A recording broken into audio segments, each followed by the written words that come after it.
पीछे हो गई भीड़ इकट्ठी। और मुझे पता चला है कि वो भीड़ पता है क्यों इकट्ठी हुई है, वो बुक स्टैक करने वाले हैं कुछ, ऐसा फोटो वोटो खींचेंगे सारी बुक इकट्ठी करके। मैं जो हमारी दिल्ली में अगर ऐसा कुछ हो जाए सीन, तो भाई फिर तो मजा ही आ जाता है ना यार। वहां तो ऐसा लगता है कि अब तो पढ़ेंगे भाई, गुटबाजी लटपट होंगे, अब तो सीन वीन होगा। लेकिन यहाँ तो पढ़े लिखे वाले काम हो रहे हैं बैंगलोर में यार। छी भाई, इतनी गंदी चीज है ये भाई। सच में बुक एक्सचेंज हो रही है वो भाई, पर मैं रिकॉर्ड नहीं कर सकता यार। चलो चलते आगे देखते हैं। तो वन पार्क आके मुझे क्या पता चला है कि अभी जो मैं खड़ा हूँ ये है हाई कोर्ट ऑफ कर्नाटका, जो कि मेरे जस्ट पीछे, और मैं भी आपको दिखाने वाला हूँ। वही वो देखो क्या सेक्सी बिल्डिंग है रेड कलर की।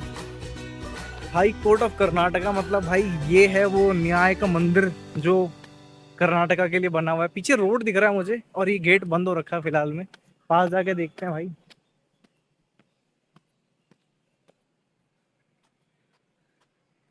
जज साहब, इस देश को बचा लीजिए जज साहब। फिलहाल तो भाई हमारे देश की हालत बहुत ही खस्ता हो रखी है।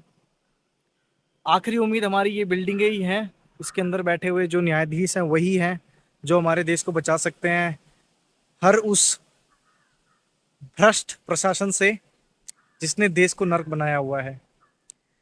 आखिरी उम्मीद है ये, तो इसलिए मेरे पास शब्द नहीं है कुछ कहने के लिए दोस्तों। तो फिलहाल ये कोर्ट देखो और खुश रहो।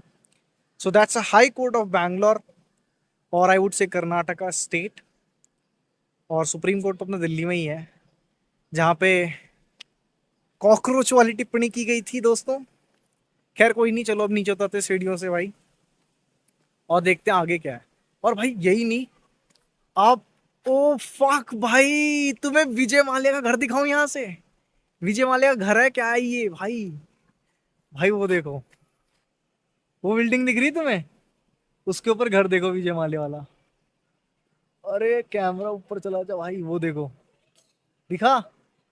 ओ भाई सेक्सी। मैं एक काम करता हूँ, बैक कैमरा करके जूम करके दिखाता हूँ भाई तुम्हें। भाई ये देखो, अब मैं जूम कर रहा हूँ तुम्हें, ये देखो भाई। ओ भाई सेक्सी बिल्डिंग भाई, मतलब हाई कोर्ट के जस्ट पास में है ये बिल्डिंग भाई।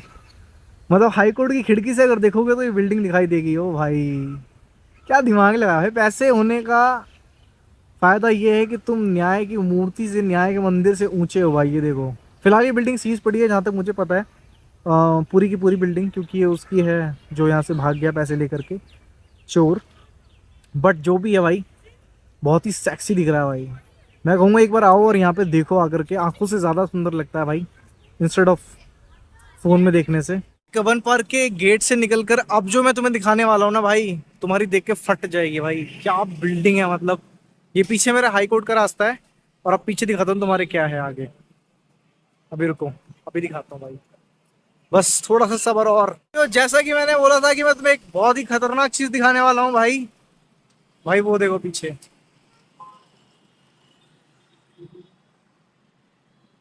देख रहे हो क्या है ये? भाई ये है विधान सौधा, बैंगलोर की सबसे फेमस जगह।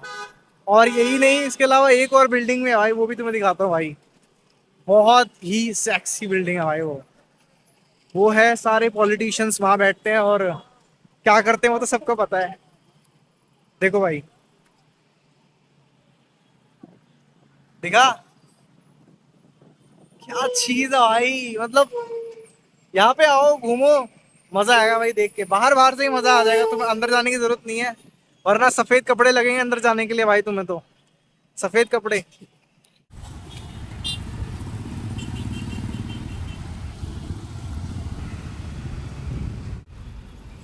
भाई जब तुम विधान सौधा आओगे, इस बिल्डिंग पे ना एक चीज लिखी हुई है जो कि, मतलब जो लिखी हुई है उससे बिल्कुल अलग है।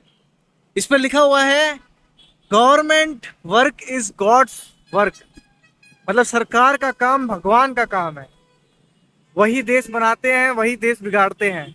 और जिस तरीके से देश के हालात हैं, उस हिसाब से तुम्हें पता है कि क्या हो रहा है संसार में, हमारे देश में। तो हमारी जो देश की सरकार है वो भगवान तो कह रही है खुद को, लेकिन काम नहीं कर रही है भगवान वाले। अपनी जेबें भरना छोड़ो, देश की हालत देखो। और तुम्हें इसके अलावा एक सच और बता दूं भाई, ऐसी बिल्डिंगों के पास में जो रोड होते हैं वो बहुत सेक्सी होते हैं। थोड़ी दूर पहले चले जाओगे आप तो रोड की हालत ऐसी हो जाएगी जैसी कि आदमी अभी मरा, मतलब अभी मरा। तो सच तो यही है फिलहाल में। और भगवान का काम तो उस दिन दिखेगा जब वो खुद को छोड़ करके औरों के लिए जीना शुरू करेंगे भाई। भाई इस इंसान को जानते हो? इसकी इतनी बड़ी मूर्ति लगा रखी है। अब बस भाई ये मूर्ति बनकर बैठा हुआ है इंसान। अब ये लोगों के अंदर होना चाहिए, वहां से तो ये मर चुका है, पर अब ये मूर्तियों में ही जिंदा रहेगा भाई। भाई मैंने काफ़ी देर टाइम स्पेंड करा। कुछ बच्चे कबड्डी खेल रहे थे भाई। कबड्डी तो अपना फेवरेट गेम है देखो, ऑल टाइम। ठीक है। और उनको देखा मैंने, उनको सिखाने की कोशिश करी, बट वो सीखने के लिए राज़ी नहीं थे। मैंने उनको बोला एंकल होल्ड करने के लिए, पर नहीं समझ में आ रहा था उनको। सो कोई नहीं, अच्छी प्रैक्टिस कर रहे थे वो। मंडे उनका मैच उन्होंने बताया। मैंने रिकॉर्ड इसलिए नहीं करा क्योंकि वो मतलब उनको अच्छा नहीं लगेगा या पसंद नहीं आया, इसलिए उन्होंने उनसे पूछा, दे वर अनकम्फर्टेबल, तो मैंने रिकॉर्ड नहीं करा भाई। तो भाई मेरा देश महान। और अभी अभी 5 रुपये दे के मैं सुसु करके आ रहा हूँ। हमारे देश में पानी पीने के लिए जो बहुत बेसिक नेसेसिटी है उसके लिए भी पैसे देने पड़ते हैं, और मूतने के लिए भी पैसे देने पड़ते हैं। तो समस्या ये है कि भाई, मैं समझता हूँ कि भाई अगर हम पीने के पानी की कीमत नहीं समझेंगे तो हम उसका बहुत दुरुपयोग करेंगे, और ये बात सच है, अभी भी करते हैं। लेकिन मूतने के ऊपर पैसा कौन लेता है भाई? जहाँ तक मुझे पता है रूल में ये कहते हैं कि किसी भी आई गेस मॉल में या किसी भी ऑफिस में, किसी भी रेस्टोरेंट वगैरह में आपको सुसु वुसु करने के लिए रोका नहीं जाएगा। हाँ, तो मैं ये कह रहा था, सॉरी यार एक फिर से कॉल आ गया था। मैं ये कह रहा था कि भाई रूल के अकॉर्डिंग ऐसा बोल दिया जाए कि भाई, बोला गया है कि आपको किसी भी मॉल वगैरह में सुसु करने के लिए रोका नहीं जाएगा, पैसे नहीं मांगे जाएंगे। लेकिन सरकार शायद मेट्रो और पब्लिक पार्क जो है मेंशन करना भूल गई थी। तो मेरी यही रिक्वेस्ट है कि भाई मेंशन कर दो, और ऐसा रूल होना चाहिए कि वहाँ फ्री में सुसु कर सके आप। 5 रुपये एक बार सुसु करने के तो भाई बहुत ज़्यादा होता है, हो जाते हैं। इसके अलावा रूल ये होना चाहिए कि अगर आप पब्लिक प्लेस में कहीं पब्लिकली सुसु करते हुए पाए गए तो आपके ऊपर 10-12 हज़ार का पेनल्टी लगेगा। ये रूल होना चाहिए था, पर आपने तो रूल की माँ बहन एक कर दी है भाई। रास्ता भटक गया था बहन चो।